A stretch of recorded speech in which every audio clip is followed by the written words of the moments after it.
Hello, Seawolves, and welcome back to the show. If you're thinking, Florian, why are you covered in muck? And I mean literally covered in it. Because this morning I woke up at around 6 in the morning or something, prepared everything on my boat, sailed my boat over to another city where we have kind of we call it a werf. It's like a work place where we lifted out the boat out of the water and started scraping and everything, because in my particular city in Amsterdam there's this really tenacious kind of water plants that grow really fast in the winter, and it is an absolute disaster to get them off.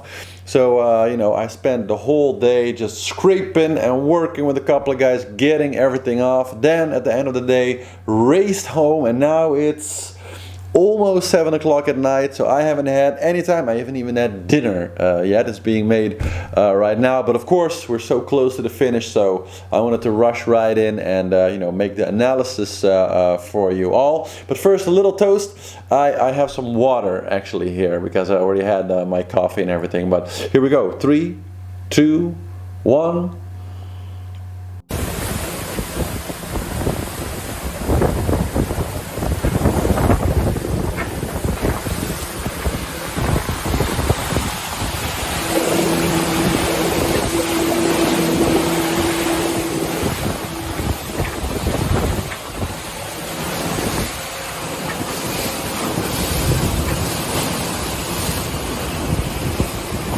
The foil is out, big tentacle on its jockey pole,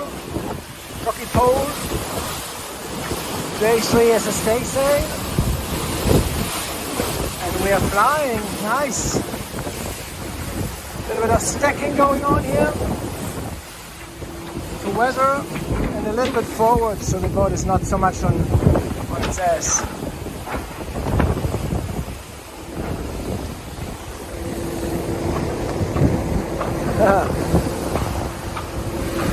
Fog, not bad. I like this.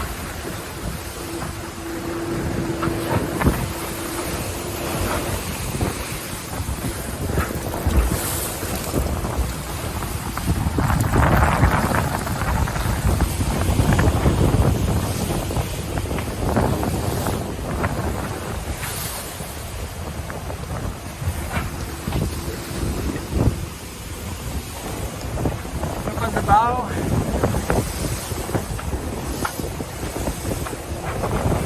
You see the Sargasso seaweed there, still stuck there.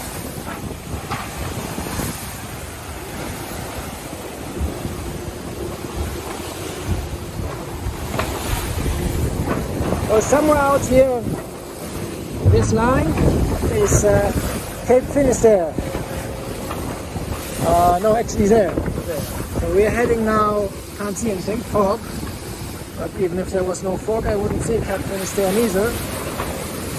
We're heading a bit south of Cape Finisterre, maybe San Cencio. I think there's a nice bay, I've never been there, but some good sailors come from there. And yeah, northwest of Spain is a great area. I would like to explore that with a cruising boat one more time. I have been once on a really beautiful island of Faro, and La Coruña is really nice too. Yeah, that's for another time. This time we may pass probably 50 miles or 100 miles offshore, depending on the ships. And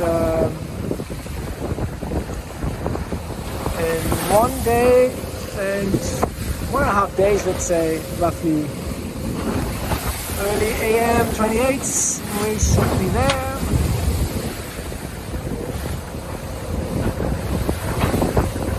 Let's see if this breeze sticks a bit with us. It's just filling in since 20 minutes, and I think it's with the sun, when the sun manages to push through a little bit, then helps the upper wind to come down, to mix in a little bit maybe. Upper air. Okay.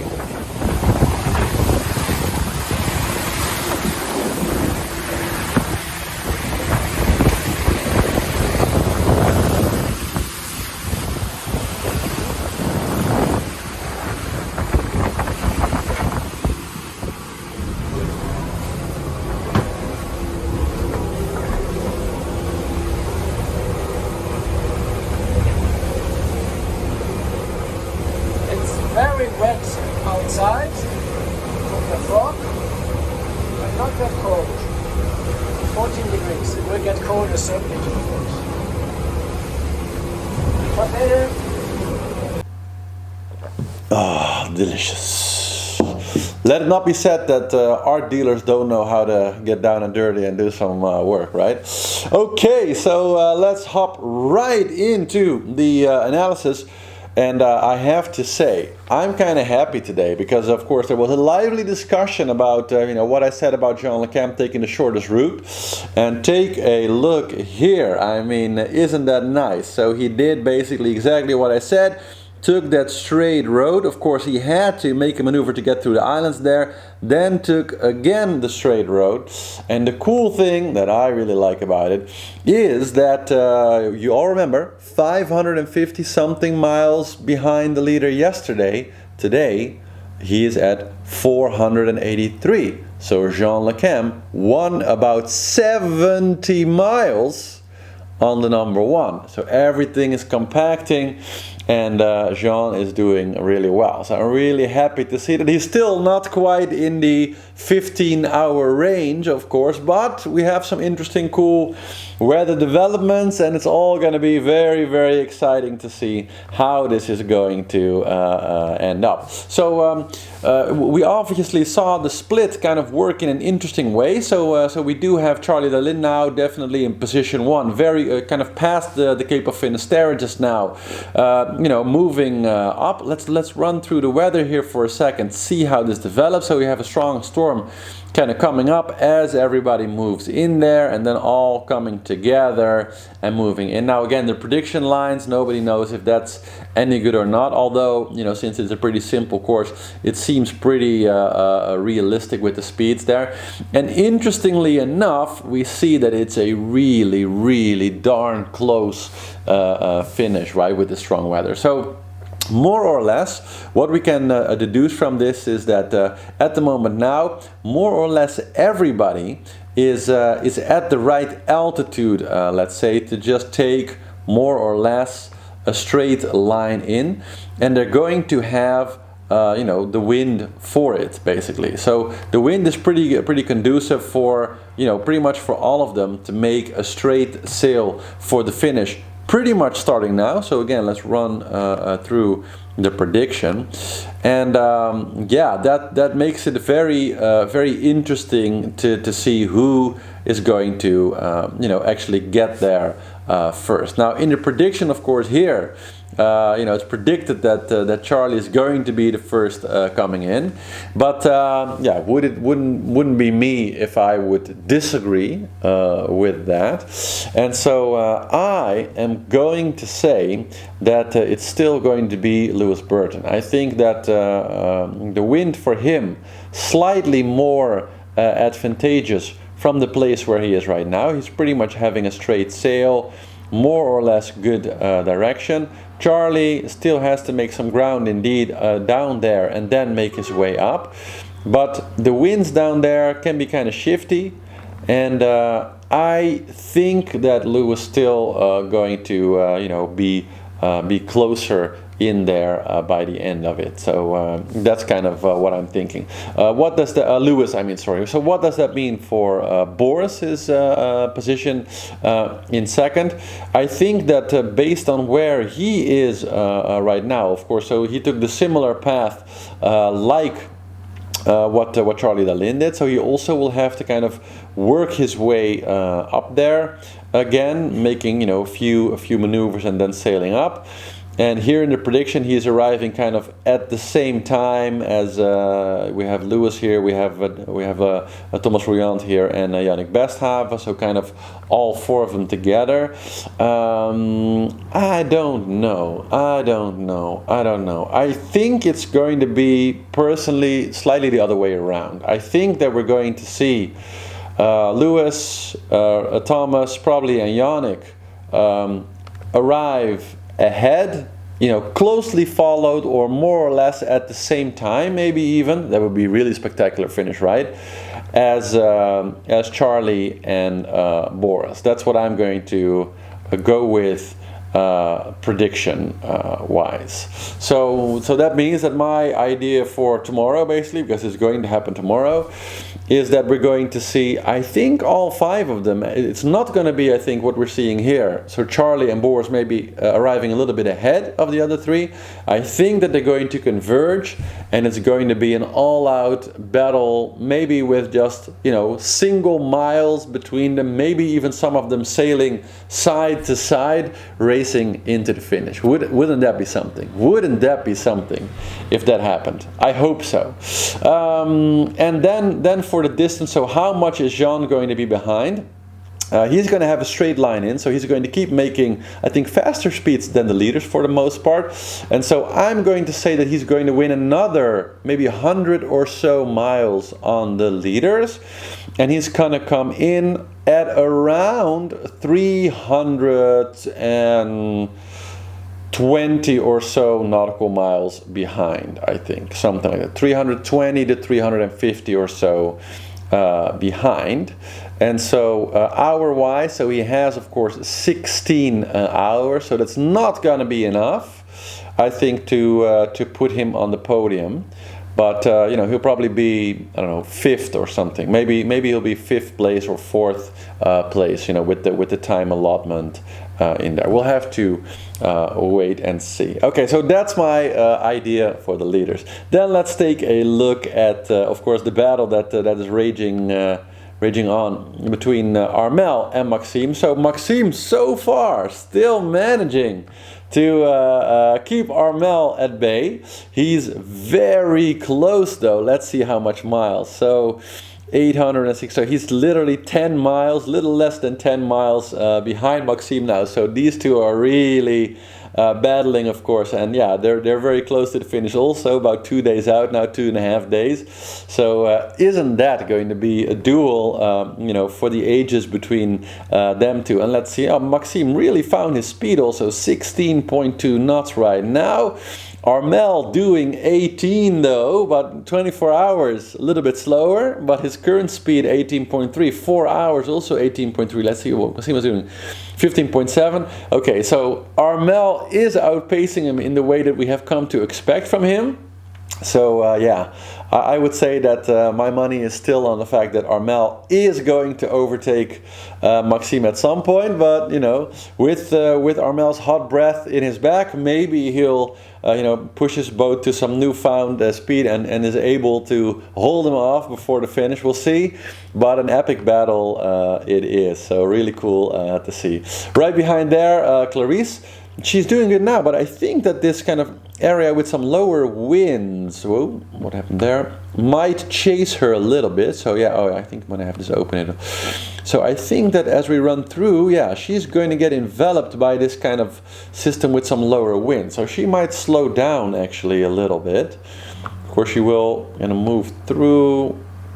It seems that she's in a bit of trouble. Seems that she's going to be stuck there. In the prediction even says that she's going to be stuck in there for about 2 days. I'm not believing that, but that's really too bad. So so doing well now, but she has to really get ahead of this system as fast as possible if she doesn't want to run the risk of really getting stuck there. Then right behind there we have Roman Athanasio doing right nice now, just sailing the trades, I guess. And in hot pursuit, Jeremy Bijou, finally almost through the doldrum. He's not super fast, but he's definitely speeding up. 24 hours, 6.7, 4 hour 8, and now he's doing 11.5. So he's definitely going to move back into his, 12 or 13. They're going to be fully beating for a while, so it will be, 12, 13. So he's not going to get that much closer to Romain. He might even lose some miles still for the next 24 hours, and then he's going to get faster again. But I think we're going to see a very similar story like what we saw between Maxime and Armel happening here. And so those two are going to be another duel, kind of battling each other as a twosome all the way to the finish.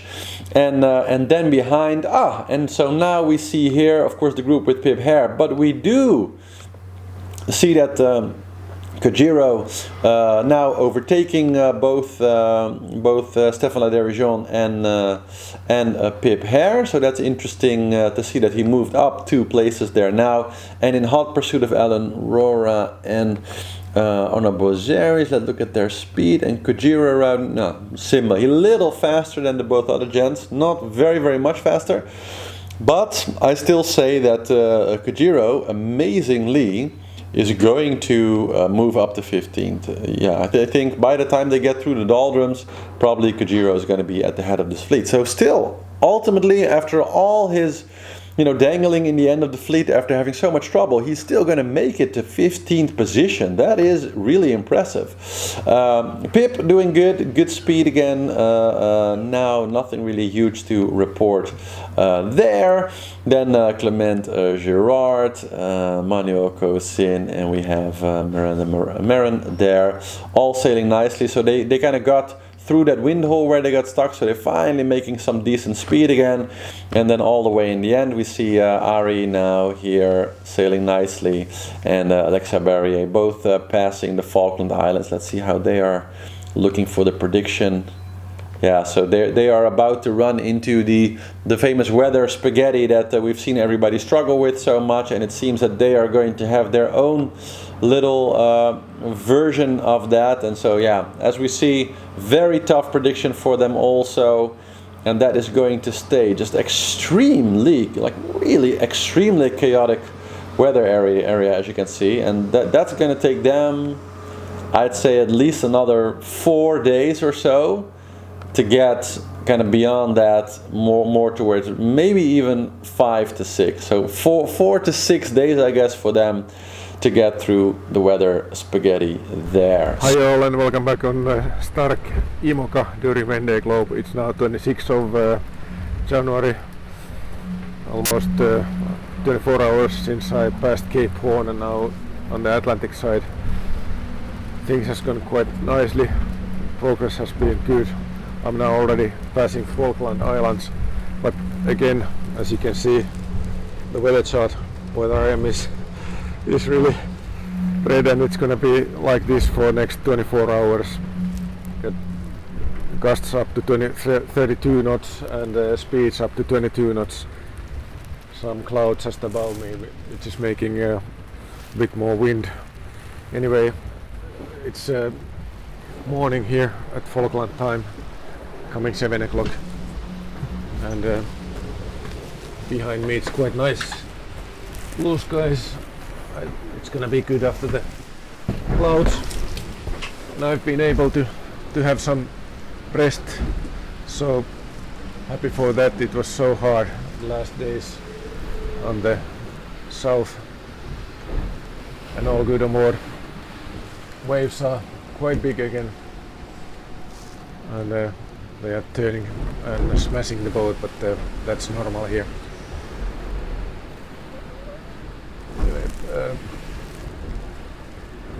Still big euphoria over that Cape Horn scenery and passing that Cape Horn. It was so big, emotional, good moment. But yep, stay tuned, and see you soon on board again. Ciao, ciao. And that's it for the analysis today. I'm really excited to see who the winner is going to be. Actually, tomorrow in the show we had one of the wolves, sorry I don't know your name right now, but really great, made actually an Excel sheet with all of the little bit over 100 of you who have signed up for the 5 exclusive signed by me Sea Wolf coffee mugs. So maybe by the end of tomorrow we will know the top 5 and we can actually award the 5 mugs, or maybe it will be the day later. We have to see what happens, but in any case I'm really looking forward to it. And that is the show for today. So thank you all very much for watching again. Please make sure to give the video a thumbs up, very important. Put your comments in the comments if you have an idea, if you want to put some of your own top 5s back in there, based on the latest information. Doesn't count for the contest, but still I'm saying that it's going to be Lewis Burton in 1, Let's see. Lewis Burton in 1, Thomas Ruyant in 2, Charlie in 3, and Boris in 4. That's what I'm going to say. That's my top 4 for tomorrow. So a little bit unexpected maybe, but that's what I'm going with. So happy to see your top 4s or top 5s in the comments also. And with that, for all the other information, go to seawolvestv.com, and I'll see you all tomorrow, that time with a nice, well-prepared cup of coffee. Have a great evening and enjoy this last part to the finish of the race, and I'll see you soon.